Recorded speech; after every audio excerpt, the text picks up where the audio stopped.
Muy buenas tardes, tengan todos ustedes. Estamos en laentrevista.com y nada más y nada menos que con el compadre Xavier. Compadre. ¿Qué tal, compadre? Nada más, vete. Despacito, Compadre, despacito. Despacito. Como saben así los Y como diría Arturo de Córdoba, esto no tiene la menor importancia. Hoy, ¿qué vamos a hablar, compadre? Vamos a hablar del clima. Pero el clima que sentimos, el clima que nos cobija, los huracanes. ¿Qué podemos decir de los huracanes? Pues creo que es un tema que puede resultar de interés a todos los habitantes de la península en especial, porque si bien nuestro Yucatán maravilloso es privilegiado, no tenemos sismos que destruyan nuestra ciudad, nuestros edificios, no tenemos cerros que se desgajan, no tenemos ríos que se desbordan y matan gente. Pero sí es una realidad, volcanes que hacen erupción y que generan lava y gases tóxicos. En ese sentido, pues es privilegiada la península, es un paraíso Yucatán, pero tenemos moscos, calor, yucatecos que no matan, pero no dejan vivir. Nada es perfecto, entonces Nada es perfecto. Tenemos que estamos en una zona donde pues la realidad es que los vientos nos perjudican, los huracanes sobre todo.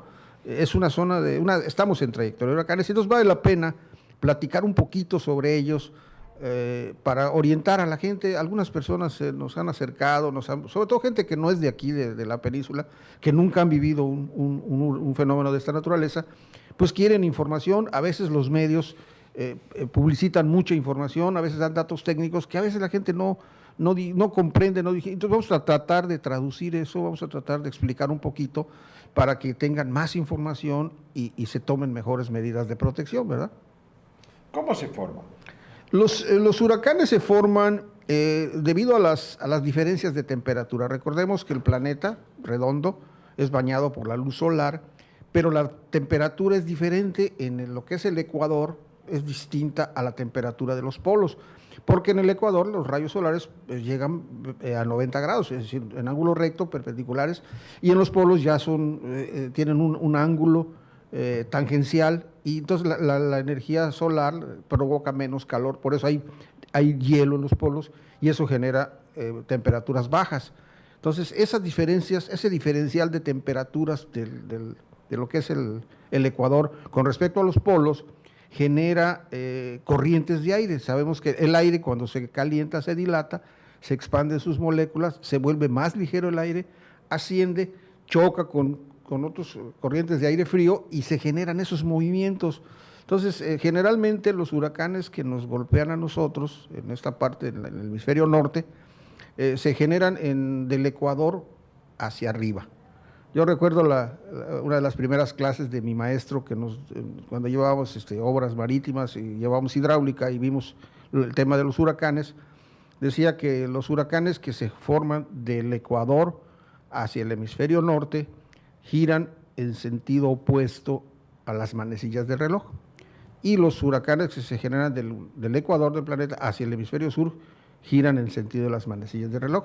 Y esto, dice, lo pueden comprobar muy fácilmente cuando lleguen a su casa, le ponen el tapón al lavabo, lo llenan con agua y al quitarle el tapón van a ver cómo gira y con eso pueden saber en qué hemisferio están. Dice, en el caso de que lo secuestren, pues por lo menos ya van a poder saber, al ver cómo se forma ese vórtice del agua, ya van a saber en qué hemisferio están, si en el norte o en el sur. Y todos los alumnos llegando a casa, hicimos ese experimento y sí, efectivamente, estamos en el hemisferio norte y giran en sentido contrario. Esos vórtices, esos vientos que giran, que forman ese vórtice alrededor, tienen un sentido de rotación alrededor de lo que le llaman el ojo del huracán, lo que es el vórtice central, y los vientos giran alrededor de ese vórtice.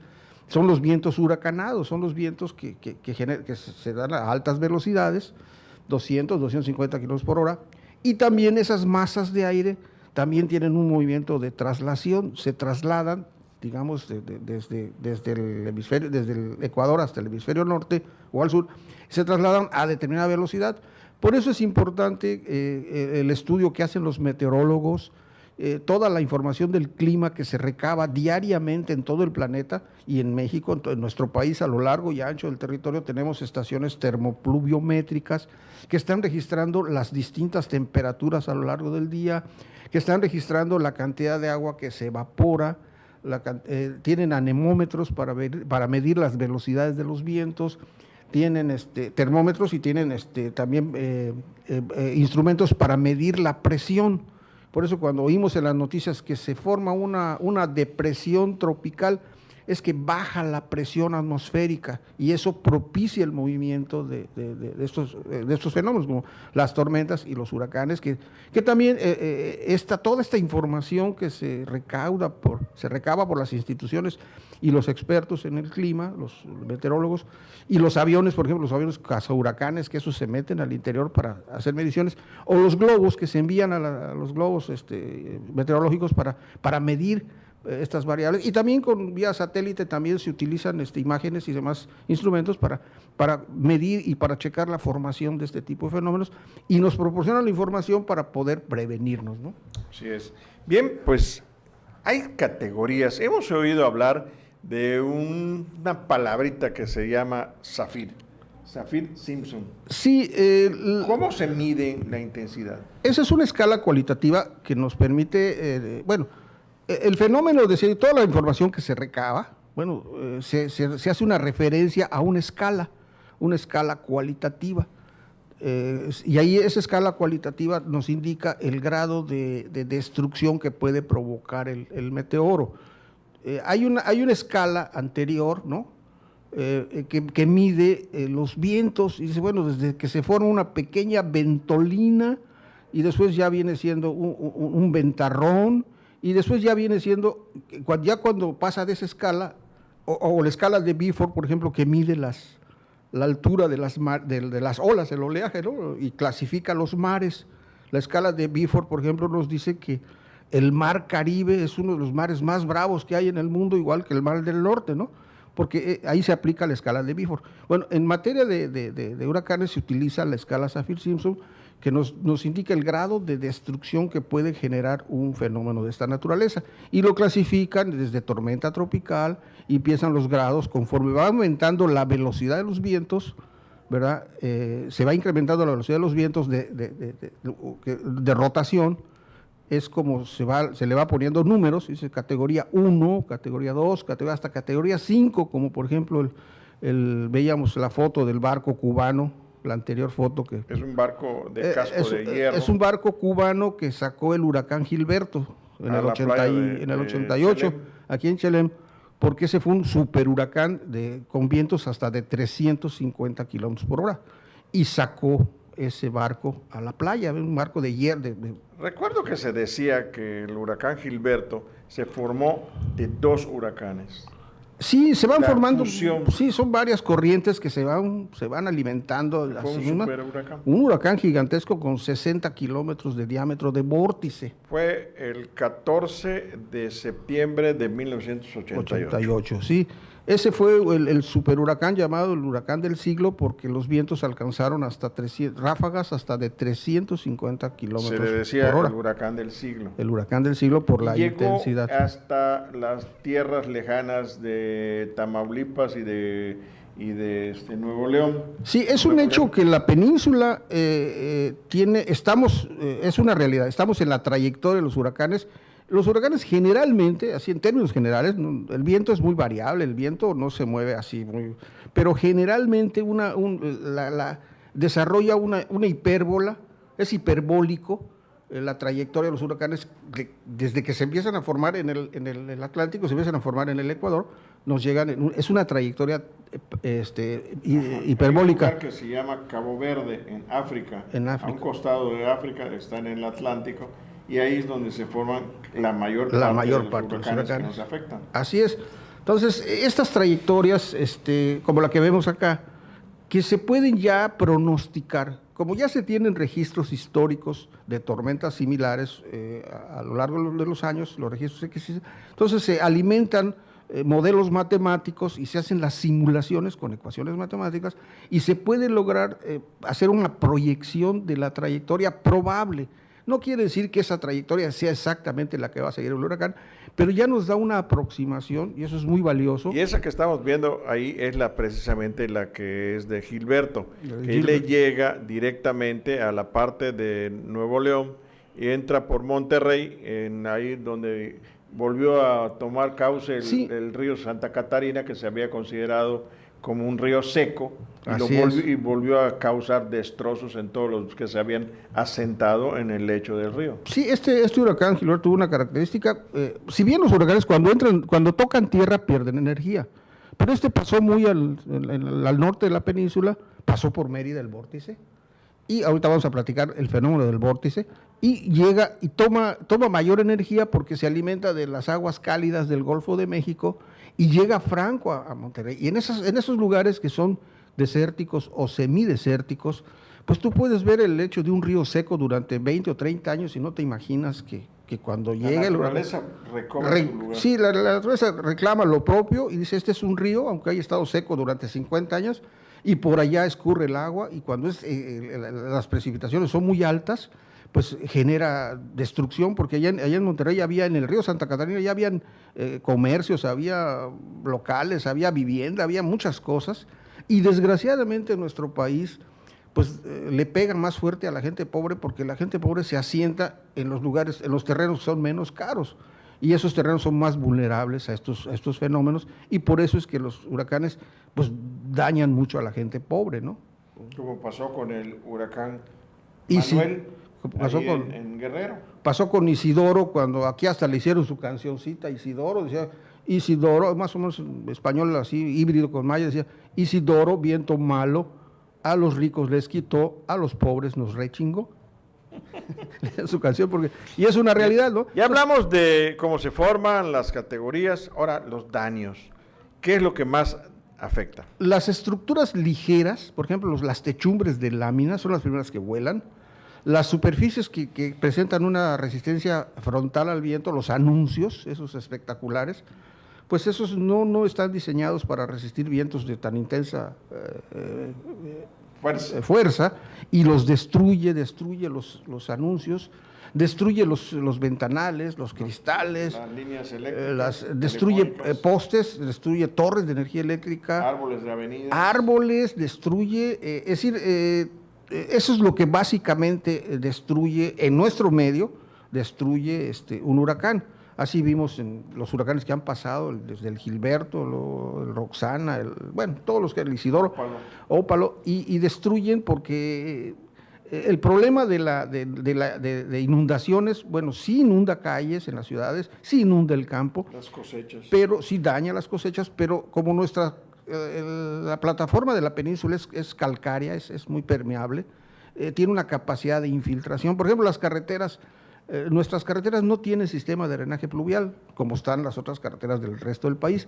¿Por qué? Porque realmente no lo necesitan, porque es tan permeable la capa que absorbe el agua a los 2-3 días, por más que llueve 300, 400, 500 milímetros en un día, 2 días, se inunda, pero se infiltra rápidamente, lo que no sucede en esos estados donde hay serranías, donde allá sí erosiona a los cerros y sepultan a muchas personas. Es un problema serio que se tiene a nivel nacional de asentamientos humanos donde los dañan, muere mucha gente aplastada en lodo. Los cinturones de miseria. Los cinturones de miseria. Casas de cartón. Las casas de cartón. Ahí es donde yo quería llegar con esto de los daños.